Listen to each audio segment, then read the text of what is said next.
Good morning, everyone. I hope I have some awesome kiddos joining me today. So, this morning we've got two books again. So, today we've got Look for the Lorax by Dr. Seuss and Sylvester and the Magic Pebble. So, if you do have them, go grab them. I don't know if you're eating breakfast still, keep eating and just listen along, and we'll go ahead and get started. So, first we've got Look for the Lorax by Dr. Seuss.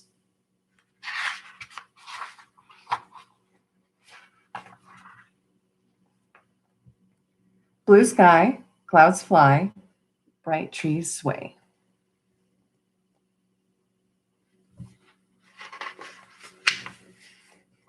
Cute suits, barbaloots, play, play, play. They're all dancing around. They look like they're having a lot of fun. Bump, jump, bump, run, run, run.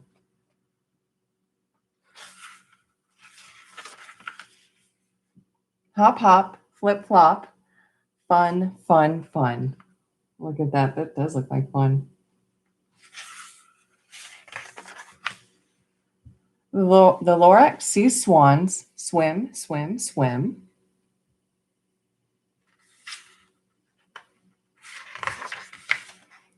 The Lorax hears swans sing to him.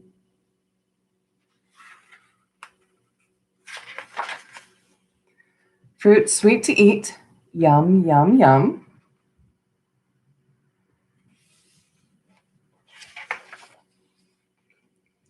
Humming fish, happy fish, hum, hum, hum.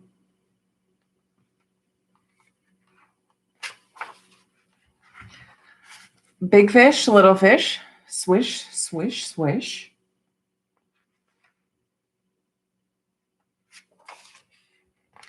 High fish, low fish, splish, splash, splish. The Lorax sees birds fly on by.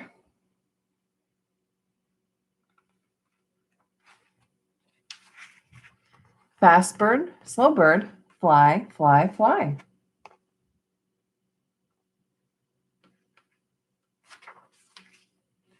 Bright day, light day, sky is clear.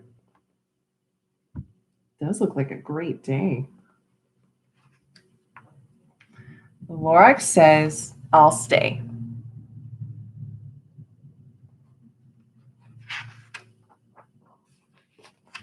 Right here. And there he is.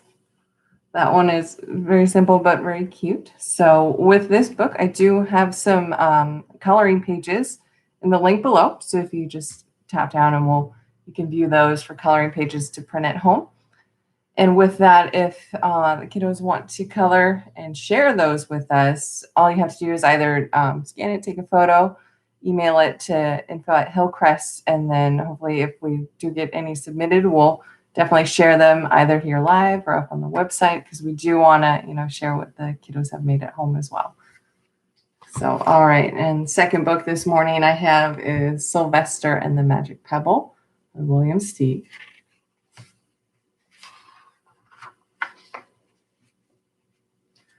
Sylvester Duncan lived with his mother and father at Acorn Road in Oatsdale.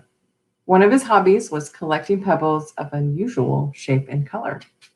See, he's got a couple pebbles on that table there.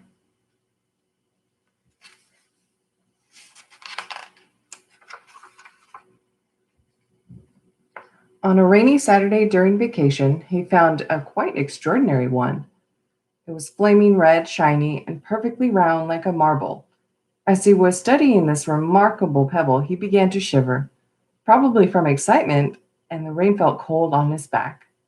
I wish it would stop raining, he said. To his great surprise, the rain stopped. It didn't stop gradually as rains usually do, it ceased. The drops vanished on the way down. The clouds disappeared, everything was dry, and the sun was shining as if rain had never existed. You can see both pictures there, just immediately stopped.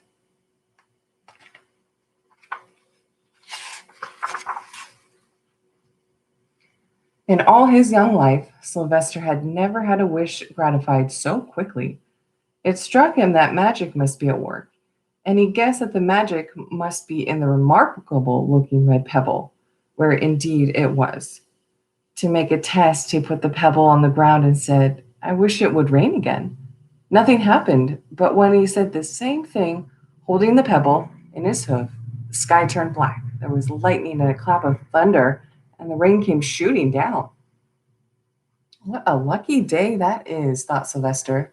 From now on, I can have anything I want. My father and mother can have anything they want. My relatives, my friends, and anybody at all can have everything anybody wants. He wished the sunshine back in the sky, and he wished a wart on his left hind fetlock would disappear, and it did. And he started home, eager to amaze his father and mother with his magic pebble. He could hardly wait to see their faces. Maybe they wouldn't even believe him at first.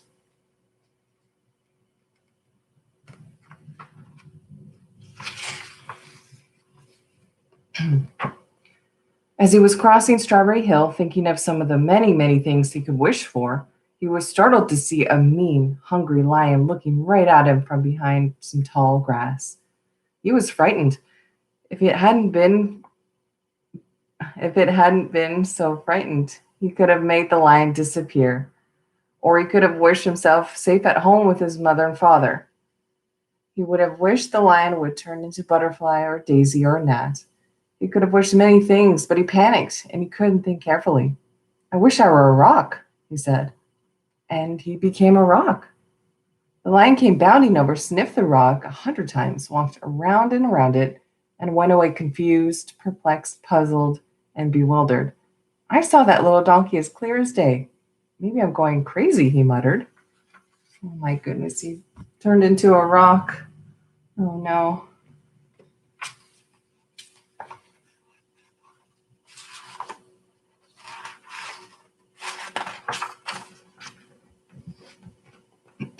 And there was Sylvester, a rock on Strawberry Hill, with the magic pebble lying right beside him on the ground, and he was unable to pick it up.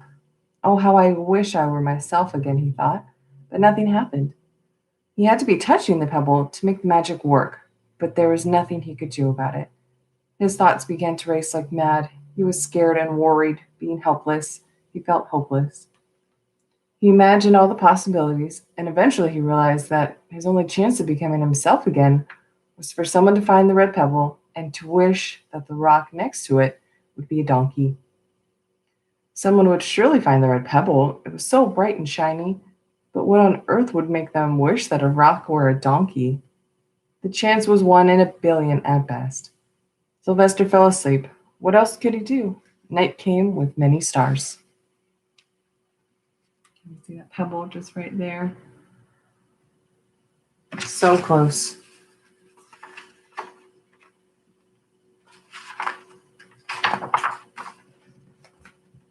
Meanwhile, back at home, Mr. and Mrs. Duncan paced the floor, frantic with worry. Sylvester had never come home later than dinner time. Where could he be? They stayed up all night wondering what happened, expecting that Sylvester would surely turn up by the morning, but he didn't. Of course, Mrs. Duncan cried a lot, and Mr. Duncan did his best to soothe her. Both longed to have their dear son with them. "I will never scold Sylvester again as long as I live," said Mrs. Duncan, "no matter what he does." At dawn, they went about inquiring of all the neighbors. Oh, Mrs. Duncan looks very sad.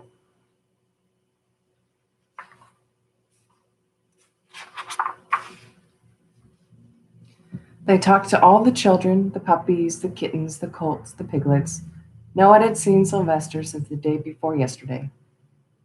They went to the police. The police could not find their child.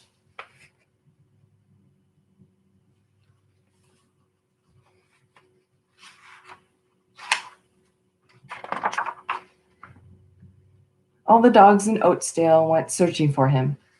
They sniffed behind every rock and tree and blade of grass, into every nook and gully of the neighborhood and beyond, but found not a scent of him. They sniffed the rock on Strawberry Hill, but it smelled like a rock.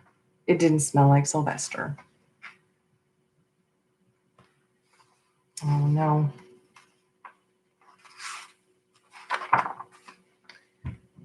After a month of searching at the same places over and over again and inquiring of the same animals over and over again, Mr. and Mrs. Duncan no longer knew what to do. They concluded that something dreadful must have happened and that they would probably never see their son again, though all the time he was less than a mile away. They tried their best to be happy, to go about their usual ways, but their usual ways included Sylvester, and they were always reminded of him. They were miserable. Life had no meaning for them anymore. Oh, they too look so sad. I wonder what will happen.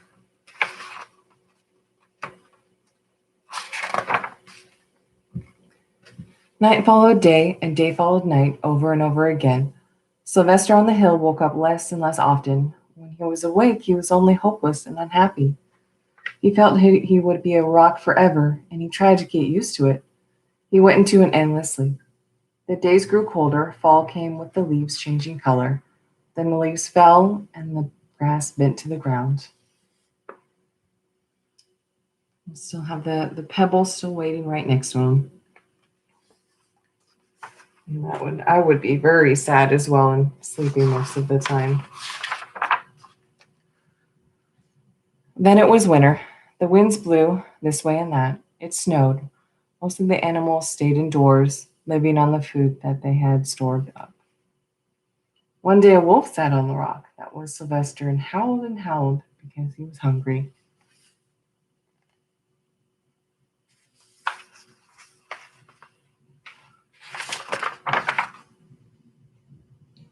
Then the snow melted.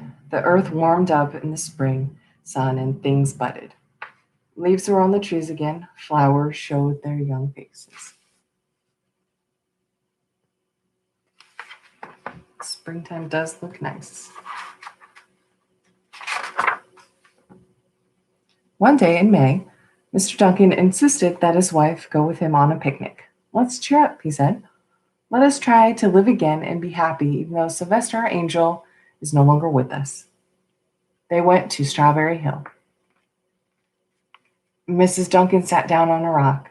The warmth of his own mother sitting on him woke Sylvester up from his deep winter sleep. How he wanted to shout, Mother, Father, it's me, Sylvester, I'm right here. But he couldn't talk. He had no voice. He was stone dumb. Oh, right there on their own son. Oh my. Oh, how I wish we were here with Oh, how I wish you were here with us on this lovely May day, said Mrs. Duncan. Mr. Duncan looked sadly at the ground. Don't you wish it too, Father? She said. He looked at her as if to say, how can you ask such a question? Mr. and Mrs. Duncan looked at each other with great sorrow. I wish I were myself again. I wish I were myself again, thought Sylvester. And in less than an instant, he was. You can imagine the scene that followed, the embraces, the kisses, the questions, the answers, the loving looks, and the fond exclamations. She grabbed that pebble and put it on Sylvester. Isn't that amazing? Turned right back into himself because his mom. When they had eventually calmed down a bit and had gotten home, Mr. Duncan put the magic pebble in an iron safe. Someday they might use it, but really for now, what more could they wish for? They all had all that they wanted. Oh, they're all back together. And that was Sylvester and the Magic Pebble. This one is very sweet. You know, it's kind of be careful what you wish for. You know, you never know what can happen, but in the long run, it's always best to be with your family as well. So with both of these books, there is a link below for coloring pages to both the Lorax and Sylvester and the Magic Pebble. And so again, if you do want to, you know, color those or create your own design, you're more than welcome to. And then, yeah, definitely share it with us and we'll share it here live on the web series or on the website as well. So thank you guys for enjoying. I hope you have a great day.